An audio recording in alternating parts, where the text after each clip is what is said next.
All he wanted was to get his car repaired. I dropped it off and then I flew out of town for almost 4 weeks. But he claims the shop added miles and racked up tolls while he was out of town.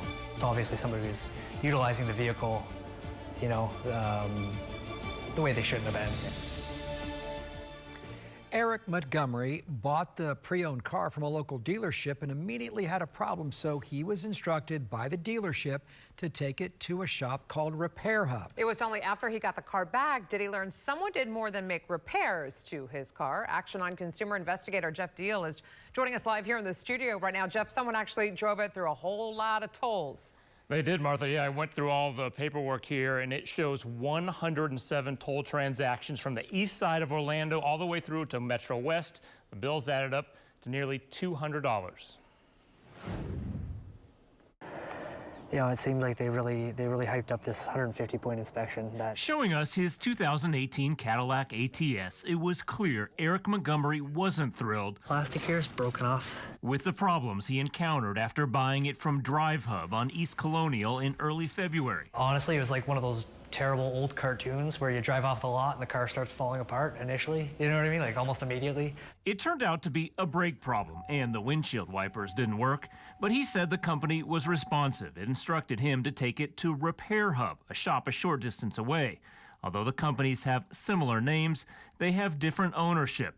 Drive Hub said it frequently collaborates with them to resolve post-sale repair needs. I dropped it off and then I flew out of town for almost 4 weeks. When Eric returned, he said he still had to wait for some repairs, and when it was time to take it home, he noticed the valve caps on his tires were missing. One of the gentlemen went around to I'm assuming other customers' cars, and just started pulling them off of other people's cars and putting them on mine. I'm like, oh my God. Then, in the days that followed, he received notices in the mail from the Expressway Authority, 107 toll transactions on his car over a 19-day period.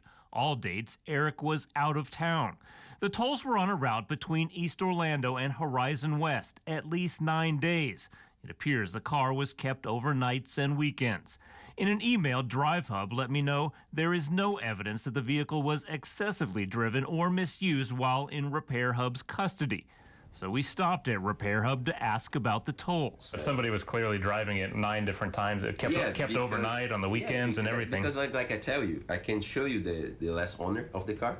Is a friend. One of the owners admitted an employee drove it, but claims the employee thought it belonged to a friend who used to own the Cadillac and didn't realize it had been sold. I think it's 2 weeks he used it.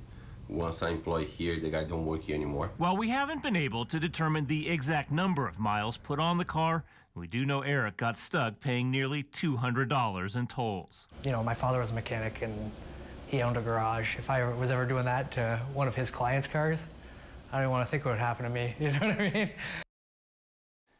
Now, Repair Hub told me it has offered to reimburse Eric for those tolls and offered him an extra service package on the car at no charge. Eric said he hadn't heard from them, but I have since given him a phone number for one of the owners. Hopefully they'll work it out, guys.